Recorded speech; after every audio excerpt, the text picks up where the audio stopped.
Husband বিদেশ থাকলে একটা সুবিধা কি জানেন, ইচ্ছা মতো খাওয়া যায়, পরা যায়, মাখা যায়, মানে সবকিছুই আনলিমিটেড। আরও যদি একটা বেবি থাকে আর সে যদি কথা বলতে পারে, জাস্ট সে আবদার করবে বাবা আমি এটা খাবো, টাকা দাও, ব্যাস কমপ্লিট। আর নিজের হাতে সংসার খরচ পাওয়ার পরে ইচ্ছা মতো কিনে কেটে খাওয়ার মতো শান্তি কি আর আছে? তখন যেটা মন চায় তখনই সাথে সাথে কিনে খাওয়া যায়। আমি কিন্তু এটা বলছি না যারা দেশে থাকে তারা খাইতে পারে না, আমি এটা বলছি না, আমি কিন্তু অন্যভাবে কথাগুলো বোঝাইতেছি।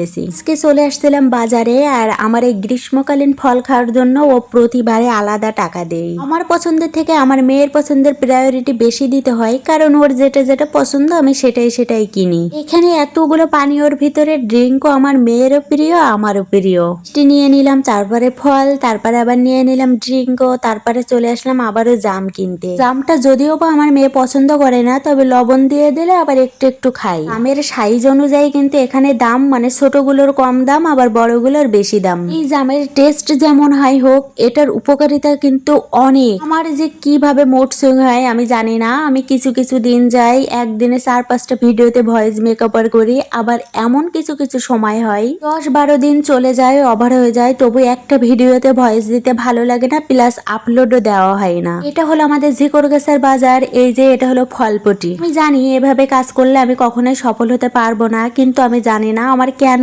এমনটা হয়। আমার পরিচিত এমন কিছু আছে যারা আমরা একসাথে কাজ শুরু করেছি, অনেকেই পেমেন্ট তুলেছে, আর আমি মনিটাইজেশন সবার আগে পেয়েছি, কিন্তু একবারও পেমেন্ট উঠাতে পারি নাই। তারপরে চলে আসলাম আইসক্রিম কিনতে, আর এখানে এসেই তো আমি দ্বিধাদ্বন্দ্বে পড়ে যাই যে কোনটা রেখে কোনটা নিব। মনে মনে ভাবি যে না, এবার থেকে কাজ কন্টিনিউ করব, কিন্তু বারবার আমি 10-12 দিন কাজ কন্টিনিউ করার পরে আবার 10-12 দিন কোনো কিছুই আপলোড দেওয়া হয় না। কি করব আসলে বুঝতেছি না যে আমি কাজ কন্টিনিউ করব নাকি বাদ দিয়ে দেব। তারপরে এখানে একটা ভাইরাল আইসক্রিম নিয়ে নিলাম, এটা 100 টাকা নিল।